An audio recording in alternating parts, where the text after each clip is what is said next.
Boa tarde. Bom, hoje nós vamos conversar sobre um assunto um tanto quanto inusitado ainda no nosso meio. Não sei quantas pessoas que estão assistindo que já tiveram a oportunidade de manejar algum caso de cólera.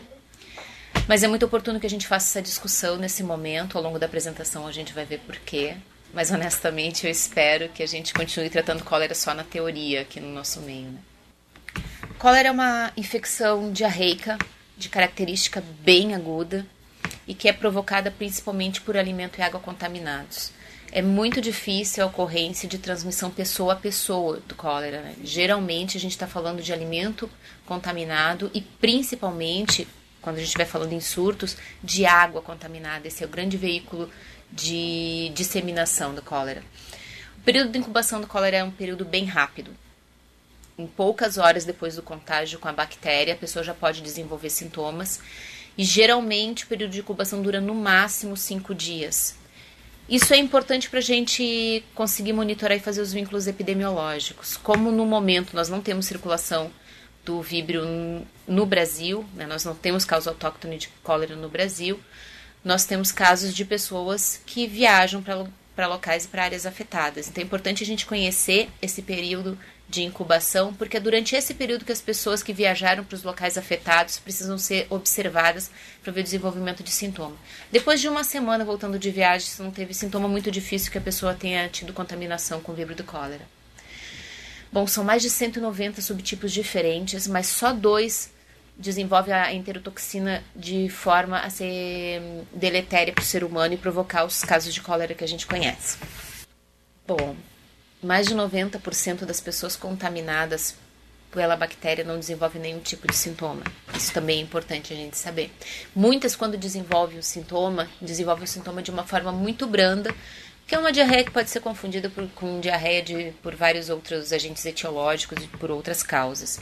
Mas 10% dos casos podem estar relacionados a desidratação muito grave, porque desenvolve uma diarreia secretora, geralmente com grandes volumes de perda líquida, e esses casos são potencialmente fatais. E são esses casos que a gente tem que estar alerta para identificar o mais rapidamente possível, do ponto de vista clínico, começar a manejar o mais rapidamente possível também.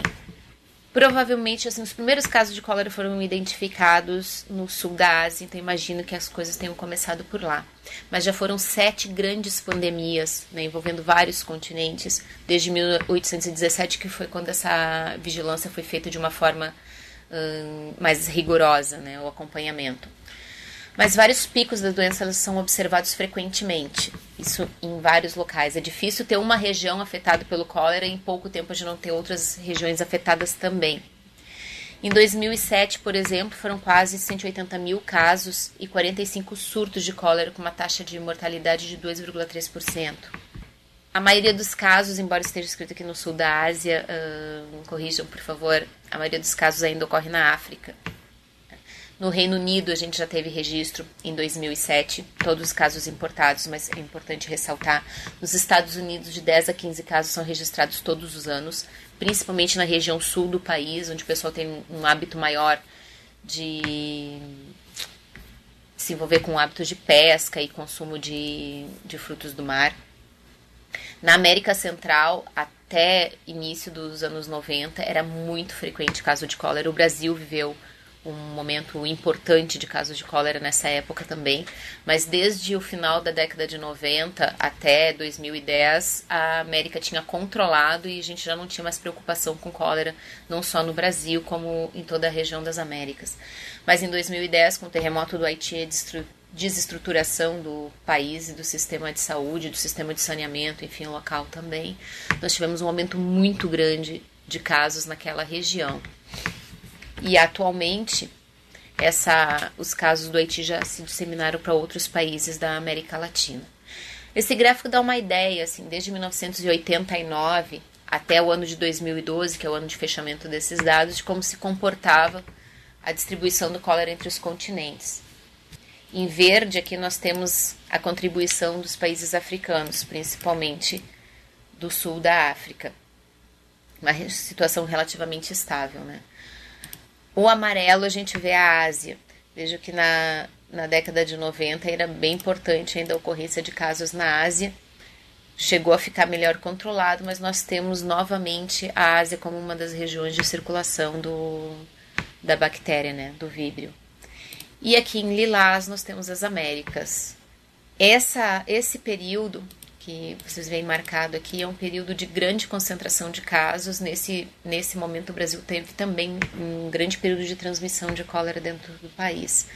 Mas desde o final da década de 90 aqui, a gente tinha conseguido controlar. E não se ouvia mais falar de cólera nas Américas. A gente não estava tendo mais esse problema como um grande problema de saúde pública. Em 2010, então, com o terremoto do Haiti, essa situação mudou rapidamente. E vocês vejam o pico que aconteceu nesses 3 anos, um intervalo muito curto de tempo, no número de ocorrência de casos de cólera, né? Esse que o ano de 2012 ainda não estava encerrado. Mas embora estejam diminuindo os casos de lá para cá, a gente já contabilizou quase 700 mil casos de cólera só no Haiti, que é, né, uma ilha pequena, mais de 8 mil óbitos no local. E Cuba já foi atingida, a República Dominicana ainda tem circulação e está com bastante casos, e o México, que é especialmente preocupante por conta da grande circulação turística que tem, inclusive a cidade do México foi afetada, já registrou quase 200 casos autóctones de cólera até o final do ano passado. Esse mapa dá a ideia de como está a situação na região, aqui o México, cidade do México. Quanto mais escura a cor da região, maior a concentração de casos. Vocês vejam aqui, a gente tem Cuba, República Dominicana, né, como sendo locais Caribe, muita movimentação turística, principalmente nessa época. Então, por conta disso, por conta dessa mudança epidemiológica na região, a gente precisa voltar a conversar sobre cólera e estar preparado para caso isso aconteça aqui no Brasil também. Então, transmissão autóctone, transmissão da bactéria aqui dentro do Brasil, a gente teve a última vez registrada em 2005, lá no estado de Pernambuco. Foram 5 casos na época, e de lá para cá o que se tem registrado é um ou outro caso de pessoa que viajou e que acabou retornando com sintomas, e aí a situação foi rapidamente identificada, tratada, e a gente não tem mais identificação de circulação da bactéria no território brasileiro. Mas é muito importante lembrar que os casos de cólera são de notificação imediata. Então, qualquer caso suspeito precisa ser imediatamente comunicado ao sistema de vigilância epidemiológica local, porque é a investigação rápida do caso, a identificação dele e a tomada das medidas necessárias para a contenção que previne que esse caso acabe se transformando no início de uma transmissão dentro do nosso território, né, do cólera. Mas o que é um caso suspeito de cólera? Bom, para fins de notificação, qualquer pessoa que apresente diarreia e que tenha vindo nos últimos 10 dias de alguma dessas regiões supostamente afetadas ou oficialmente afetadas pelo cólera devem ser notificados como caso suspeito. Retornou de viagem de alguma dessas regiões há menos de 10 dias, está com diarreia com qualquer intensidade, notifica como caso suspeito de cólera para que possa ser adequadamente investigado. Também pode ser e deve ser notificado como caso suspeito a pessoa que apresente diarreia e que teve contato com alguém que viajou nos últimos 30 dias. Pode que a pessoa que viajou não estivesse com sintomas, mas estivesse contaminada e passando para o seu contactante. E isso a gente só identifica perguntando. Então é importante a gente ter essa conversa, é importante a gente estar alerta, para a gente poder perguntar para as pessoas que a gente está atendendo se elas viajaram ou se alguém que mora ou trabalha com elas viajou nos últimos 30 dias. Mas, tirando a viagem, não é comum, não é frequente que pessoas acima de 10 anos tenham casos graves de desidratação por conta de diarreia. Isso em criança, a gente até observa, em criança pequena principalmente, rotavírus pode provocar, qualquer enterobactéria acaba provocando caso de desidratação, que pode levar a uma hospitalização. Mas em crianças maiores e em adultos isso não é comum. Então, todos esses casos, pessoas acima de 10 anos que tenham diarreia e essa diarreia tenha provocado uma desidratação que tenha levado à internação ou a óbito, precisa ser notificado como caso suspeito de cólera, independente do histórico de viagem. Identificado o caso suspeito e notificado para o serviço de vigilância, a gente precisa manejar o caso. E manejar um caso de cólera, a gente não vai saber se é cólera, se não é cólera até o final da investigação epidemiológica ser concluída, mas é um caso de desidratação grave e que pode evoluir rapidamente. Então, a desidratação é a parte mais grave do quadro e, portanto, a hidratação é o ponto mais importante do manejo clínico de um paciente com diarreia, com grandes perdas líquidas. Para vocês terem uma ideia, para os casos de cólera, 40% dos casos desses sintomáticos podem evoluir a óbito se não adequadamente tratados. A gente consegue reduzir isso para menos de 1% se a hidratação for feita de forma adequada. Hidratação, primeira escolha, soro de reidratação oral. O soro só não vai ser utilizado pela pessoa que não puder utilizar, ou seja, está com alteração do nível de consciência, não consegue fazer a ingesta VO, ou se a perda tiver importante suficiente que a pessoa precise de mais de uma via para conseguir repor as perdas. Isso não é muito incomum para os casos de cólera. Mas é importante que a gente classifique, então, os casos, porque isso ajuda a guiar qual é o tipo de acompanhamento, qual é o tipo de hidratação mais adequada para o paciente. A gente pode, de acordo com o nível de desidratação, fazer uma estimativa da perda de volume que a pessoa teve. E isso vai fazer a gente classificar os casos em leve, moderado a grave. Os casos leves são os casos que têm algum sinal de desidratação, geralmente tem realmente algum sinal de desidratação, seja mucosa ressecada, um turgor de pele aumentado, né, a prega aumentada, o turgor diminuído, mas a pessoa vai estar alerta, mesmo que com alguma taquicardia. Vai ter uma alteração muito pequena na pesquisa de hipotensão postural. Não é normal que essas pessoas tenham hipotensão postural. E a fontanela, isso em criança é um sinal importante. A fontanela pode estar ali palpável, palpar os bordos, mas não com fontanela funda. Esses casos, não tiver nenhum desses sinais de gravidade, é considerado um caso leve. E aí a gente vai ser manejado como um caso leve de desidratação.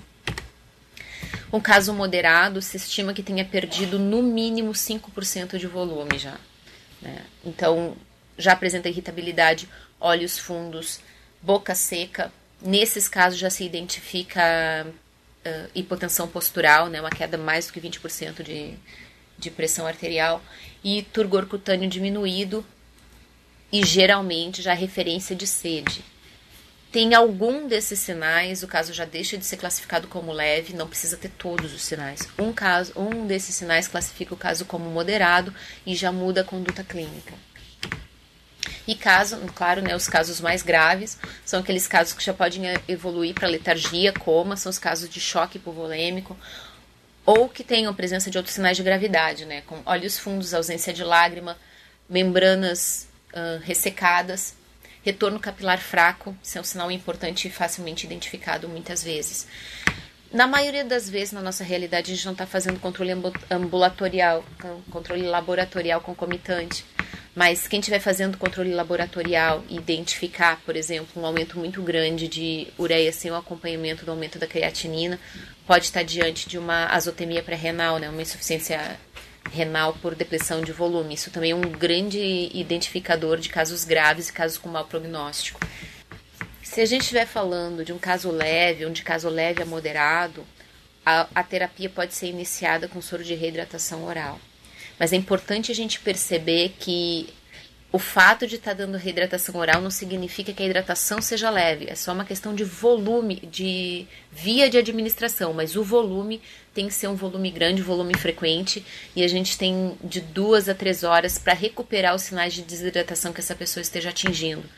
Então, não dá para economizar, é livre demanda. Ou pode utilizar esse cálculo que vocês vão identificar na tela, que é uma estimativa da perda de volume multiplicada pelo peso corporal. Isso dá a ideia do número de litros necessários nessas primeiras 2 horas para repor as perdas que o paciente já teve até aquele momento.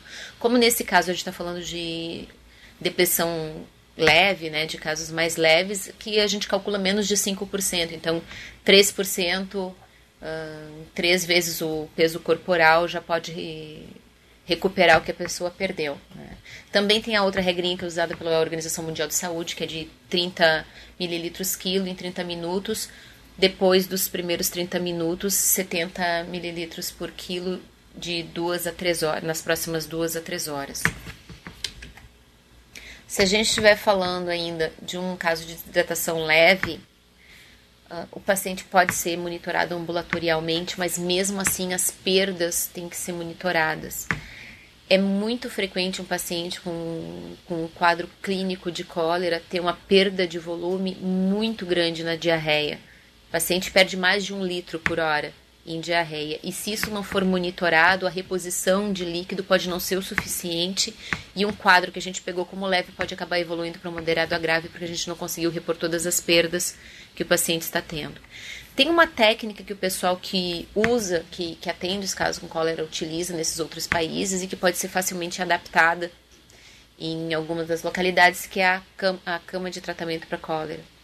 Isso pode ser utilizado, por exemplo, em macas ginecológicas ou em camas que é possível fazer um buraco no centro, porque a ideia é o paciente poder ficar deitado e não precisar levantar, porque a perda é realmente muito frequente, para que a gente consiga fazer o controle das perdas. Então, geralmente é colocado um balde ou um recipiente que possa ser adequadamente higienizado nesse buraco da cama, né, ou no espaço criado pela maca ginecológica, para que o paciente possa evacuar mesmo deitado. E esse volume dessa chamada água de arroz, que é o líquido que acaba sendo perdido em forma de diarreia para esses pacientes, o volume tem que ser calculado e introduzido no cálculo da reposição de volume desses pacientes. E é importante também a gente ter uma estimativa de perdas invisíveis, né, que é um pouquinho mais difícil da gente lembrar, mas além daquele volume, por exemplo, o paciente perdeu 2 litros só em diarreia na última hora, a gente sabe que precisa ir repondo esses 2 litros que ele perdeu, mas além desses 2 litros, ele teve as outras perdas que a gente não consegue enxergar. Que aqui tem um exemplo, por exemplo, um paciente de 60 quilos perde em torno de meio litro a 1 litro em 24 horas. E é importante a gente contabilizar essa perda também para poder fazer a reposição de volume. Contando, mesmo que a perda de volume esteja sendo grande, se a gente estiver conseguindo repor isso só com sal de reidratação oral, o paciente pode continuar com via oral. A gente não tem esse problema em muitos dos locais que a gente atende, mas se a gente começar a ter problema de cólera aqui é muito importante, isso para manejo de desidratação grave de qualquer forma, a gente ter cuidado com a origem da água que a gente está utilizando para fazer o soro de reidratação. É uma coisa óbvia, mas é importante a gente ser redundante às vezes e lembrar que a gente precisa confiar na fonte, né? E infelizmente a gente tem problemas de saneamento em alguns municípios, mesmo aqui dentro de Santa Catarina. Se a gente não estiver conseguindo fazer reposição dentro do volume de perda, o paciente não consegue ingerir 2 litros de soro por hora e ele está perdendo 2 litros de líquido por hora nessas perdas que a gente contabilizou, se coloca acesso para repor, não tem problema algum. Mantém a via oral, complementa com a via parenteral, mas precisa repor todo o líquido que o paciente está perdendo e de forma rápida. A gente dá preferência, no caso de cólera, quem atende em países que tem cólera dentro das suas preocupações e acaba tendo pacientes frequentemente, existem soluções preparadas já com volume e concentração eletrolítica adequada para repor. Não é o nosso caso, né? A gente não vai encontrar esse recurso na maioria dos centros de saúde nem dos hospitais que a gente for trabalhar aqui no Brasil, porque cólera não é um problema para nós ainda, e espero que não seja. Mas então, para esses casos, vai ser recomendada a utilização do Ringer lactato. Algumas fontes colocam reposição com soro fisiológico ou com soro glicosado, a gente pode conversar sobre isso também, mas como a perda eletrolítica é muito grande, não só está recomendado usar o Ringer lactato, como usar o Ringer lactato já com uma reposição de potássio, independente da gente conseguir medir o potássio basal para saber se ele estava alto ou baixo, porque a perda de potássio é realmente muito grande. Também é importante lembrar que esses pacientes podem desenvolver acidose metabólica e conforme a gente for corrigindo isso com bicarbonato, também a depressão de potássio aumenta ainda mais. Então é muito importante que tão logo a gente precise refazer ou repor esse volume, que a gente faça a reposição de potássio junto. Para o caso do Ringer lactato, quem tiver disponível, pode utilizar para 1 litro de Ringer lactato 10 ml de potássio, e essa é a solução que a gente vai estar utilizando para repor as perdas.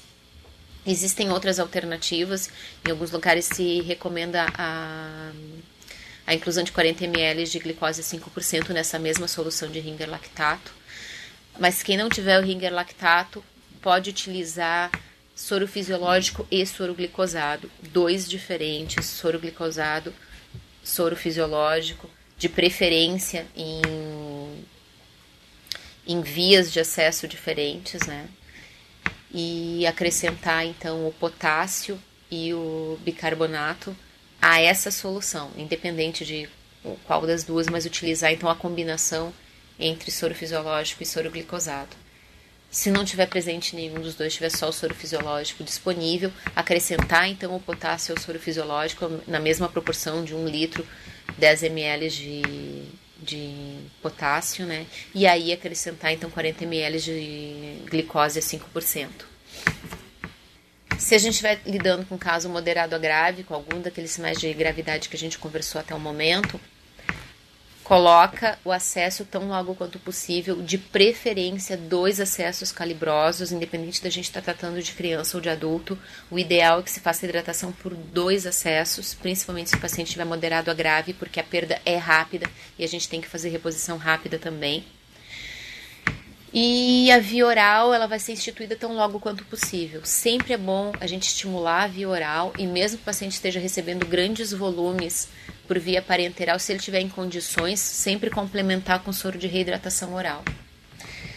Se o fluido para reposição parenteral não estiver disponível, é uma situação um pouco mais difícil, mas ela é possível, tem que procurar fazer uma sonda nasogástrica. Acho que na maioria do nosso meio é mais fácil a gente encontrar o soro fisiológico e soro glicosado e fazer a combinação para fazer a reposição do que ter a sonda nasogástrica disponível nos centros de saúde, por algumas experiências que a gente tem. Mas é uma opção e é importante que as pessoas tenham isso em mente. Passa uma sonda nasogástrica e faz a reposição de volume com soro de reidratação oral. Essa também é uma possibilidade. Se o paciente, tão logo quanto possível, o paciente estiver conseguindo ter a via oral estabelecida, o paciente deve ter uma dieta normal. Isso é muito importante também. Então, não há necessidade de restrição dietética, não há necessidade de protelação do início da ingesta, até porque a perda calórica também é bem grande. Então, assim que possível, o paciente está em condições, recebe dieta normal e mantém o cuidado para repor o volume líquido que ele tenha perdido nesse momento.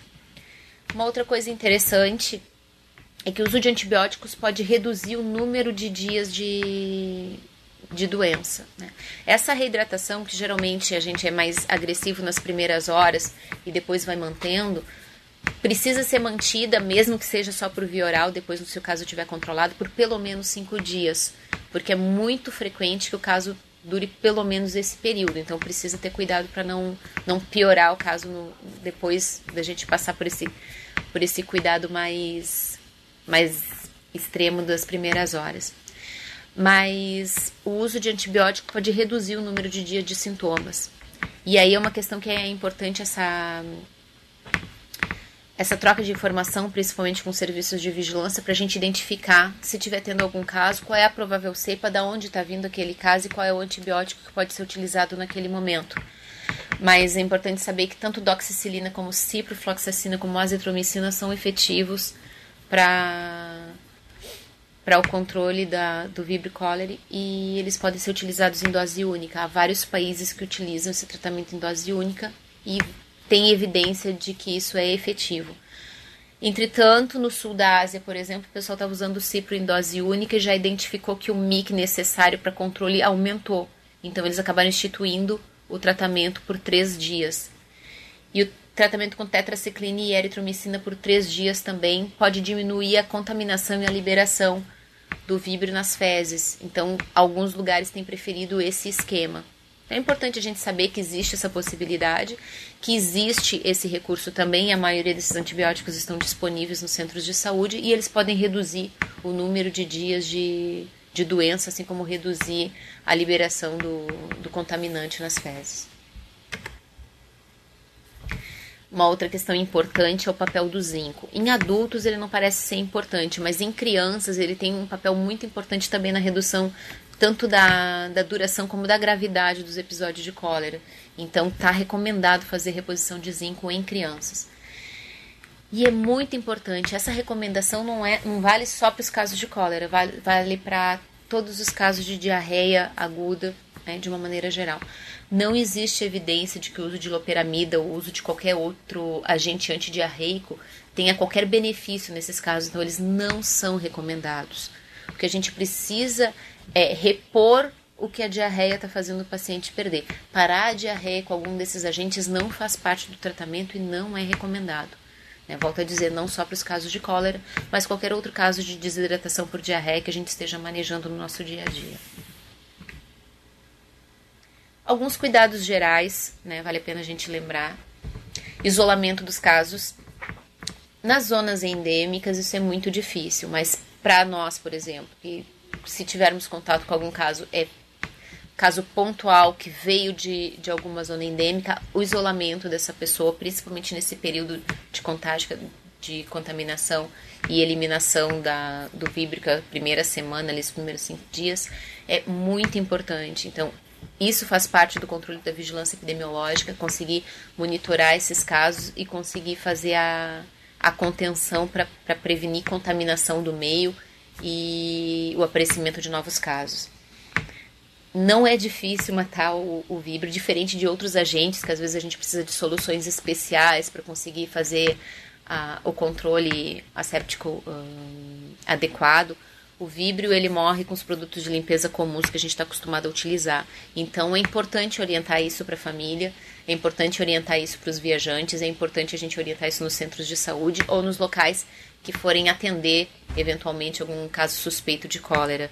Então, manter a higiene conforme recomendação que a gente já tem rotineiramente é o suficiente para fazer o controle ambiental do víbrio. E até 14 dias depois, isso principalmente nos pacientes que não utilizaram o antibiótico, é possível que as fezes estejam contaminadas. Então, esse ato de lavar as mãos, que é a principal medida para prevenir diarreia, para prevenir gripe, para prevenir a maioria das doenças que a gente conhece, é muito importante e deve ser enfatizado nos nossos pacientes, nos profissionais de saúde que estejam manipulando também. Essas são as duas principais fontes que a gente queria compartilhar com vocês. Nesse site da Organização Mundial da Saúde, vocês podem acompanhar aqueles mapas que eu trouxe e identificar quais são os locais onde estão aparecendo os casos para que a gente possa ter esse monitoramento, poder perguntar para os pacientes para onde eles viajaram, enfim. Quem quiser fazer o acompanhamento, então, do assunto, vai encontrar sempre o site da Organização Mundial da Saúde atualizado. Tem versão em português também, inclusive. Eu sei que para algumas pessoas isso é bem importante. E naquele portal que muitas pessoas já estão utilizando, através do Ministério da Saúde, está tendo acesso ao portal de medicina baseada em evidências, no Best Practice, que também tem a versão em português, tem várias dicas sobre o manejo clínico do cólera também, de onde saíram a maior parte das orientações que a gente conversou aqui hoje, né, e que o pessoal pode utilizar o material para fazer revisão depois também.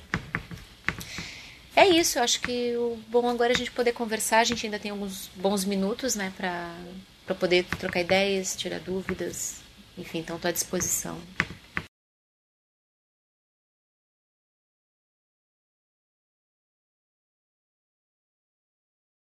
Benedito Novo quer saber sobre a indicação de suave retal ou fecal quando tem indicação, ou é melhor a amostra in natura direto para o laboratório?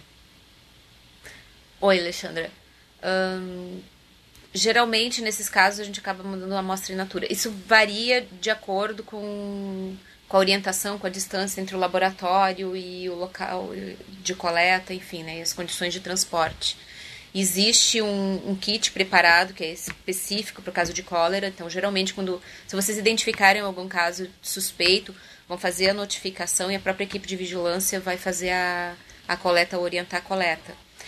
Como alguns casos é difícil a gente estabelecer se a gente está falando de cólera mesmo, se a gente está falando de alguma outra etiologia, principalmente viral, dependendo da situação clínica, a amostra in natura pode ser mais importante porque a gente consegue pegar melhor. Mas em alguns casos se coleta sim, para cólera especificamente, o SWAB. Então vai depender da situação clínica e da probabilidade de ser cólera ou de ter que se descartar outro agente. Só para complementar, porque existem os cuidados a serem tomados para a conservação dessa amostra, né? Para que ela possa chegar o mais adequadamente possível no laboratório e dê positivo as amostras e as análises possam ser realizadas de forma adequada. Então, a refrigeração da amostra, enfim, o acondicionamento é muito importante. Benedito Novo quer saber se a vacina foi suspensa já há muito tempo e hoje em dia se fala alguma coisa sobre a vacina de cólera. Interessante, não comentei nada sobre a vacina na apresentação, né? Bom, a vacina ela tem uma eficácia de aproximadamente 50%. Né, as vacinas que estão disponíveis para cólera. Isso significa que ela tem sim uma aplicação, quando a gente está falando de locais que tem surto, mas que ela tem uma aplicação limitada. Então, muito se discute sobre risco-benefício da aplicação da vacina. Para alguns locais onde o risco é grande e o controle necessário, está se discutindo isso de introdução da vacina novamente nessas populações, mas para países que não têm circulação, que não são áreas de risco, não vale a pena, até porque reduzir 50% de caso nenhum não reduz nada, né? Assim, agora, se a gente está falando de um lugar onde tem 180 mil casos em pouco tempo, a vacina pode ter um impacto bem importante. Então, é uma discussão que está sendo novamente estimulada e é possível que tenham algumas outras recomendações novas saindo nos próximos tempos, assim, principalmente para essas regiões que estão revivendo a introdução do cólera. Ok, como a gente não teve mais dúvida até agora, então agradeço a participação de vocês, espero que a conversa tenha ajudado em alguma coisa. A gente se coloca à disposição, o pessoal tem os contatos aí também. E que ninguém curse com casos de cólera por aí, mas que estejam alertas e consigam identificar se por acaso se depararem com algum, porque isso é muito importante para a gente manter o controle no Brasil. Então, bom final de semana a todos, até uma próxima oportunidade.